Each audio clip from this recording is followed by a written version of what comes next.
sa'yo.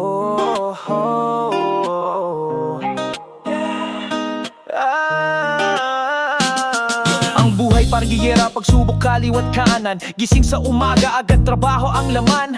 Meetings, deadlines, gawaing bahay. Di na makita kung nasaan ang rest. Araw-araw, pinipiga, walang hinto hanggang katawan mo'y sumuko at napagod ng todo. Nakalimutang mahalin ng sariling pagkatao, hanggang sa sakit na lang ang biglang sumalo. Pero salamat sa paalala na ito.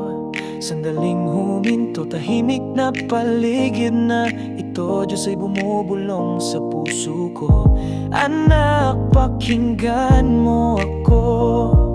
Ako ang iyong lakas.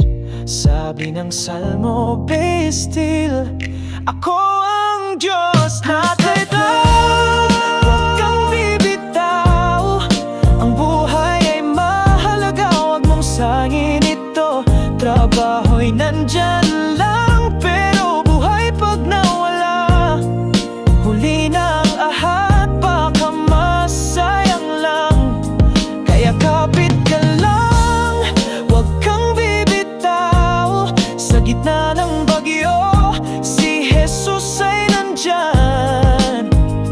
Tandaan mo rin ito, ibon sa langit di nag-aalala.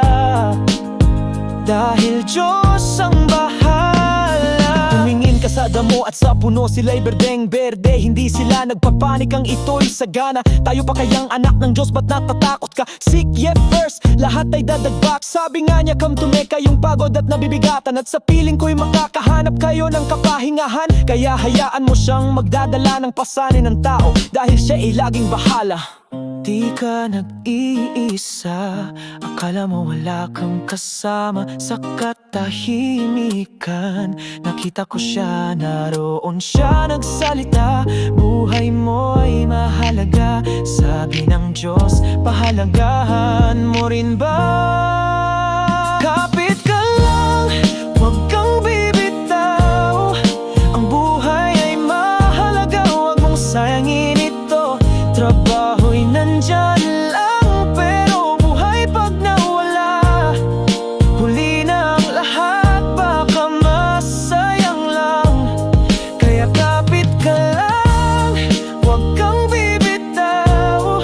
Sa gitna ng bagyo, si Jesus ay nandyan. Tandaan mo rin ito, ibon sa langit di nag-aalala. Dahil Diyos ang bahala. Ngayon narito paalala ng Diyos sa tao, sa gitna ng ingay, siya lang ang tunay na gabay. Kaya't magbalik, loob puso'y muling buksan. Kapatid, kapit ka lang.